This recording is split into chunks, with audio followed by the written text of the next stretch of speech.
Sur le CES 2015, Audi a de nouveau un grand et beau stand sur lequel on voit un petit peu comme l'année dernière en fait, Audi profite de l'occasion pour montrer l'habitacle du Q7 avant la révélation de son extérieur.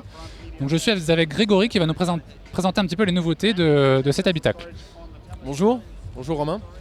Donc on est ici dans le nouvel intérieur du Q7. Là, le Q7 sera présenté officiellement, plus officiellement à Détroit avec son enveloppe extérieure. En fait, ce nouvel Audi Q7 présente la globalité des technologies qu'on présente ici au CES. On retrouve le Virtual Cockpit qu'on avait déjà présenté l'année dernière comme étant une innovation. Ça y est, maintenant, il a déjà été lancé avec le TT. Et on déroule en fait ce Virtual Cockpit sur tous les nouveaux modèles à venir. Et on le retrouve donc logiquement dans ce nouvel Audi Q7. Mais cette fois-ci, on a aussi un écran au centre. On a les deux cette fois-ci. Voilà, la voiture ayant une utilité beaucoup plus familiale, on retrouve un écran central plutôt que dans le TT qui était une voiture beaucoup plus sportive où tout était axé sur le conducteur. Ici on retrouve donc un écran central avec un menu et notre interface MMI qui permet en fait d'accéder à différentes applications de la voiture. Je vois qu'on a un nouveau contrôleur, c'est ça en bas ?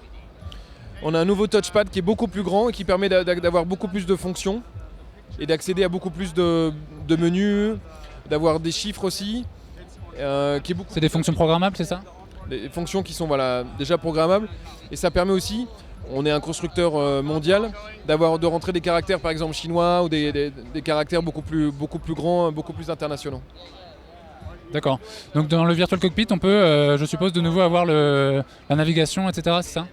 Exactement, le Virtual Cockpit donc, est un retour de l'écran central derrière le volant qui permet au conducteur d'avoir les yeux sur la route et aussi sur son compteur de vitesse. On retrouve les fonctions qui sont très simples en 3 boutons.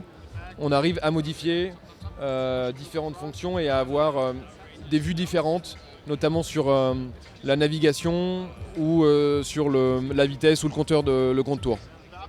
D'accord. En termes de connectivité, apparemment, il y a aussi des nouveautés. Qu'est-ce qu'on a alors ?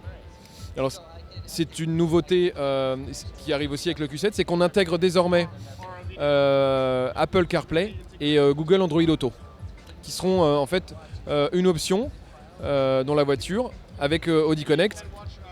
Vous pourrez en fait vous aurez de toute façon ces deux systèmes d'interface et c'est lorsque vous connecterez vos téléphones, il choisira l'un ou l'autre en fonction de votre système d'exploitation téléphonique.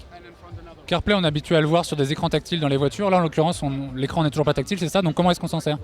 En fait, donc, on le voit là à l'écran. On a branché donc un iPhone. On clique sur CarPlay et avec la molette, vous avez accès à différentes applications.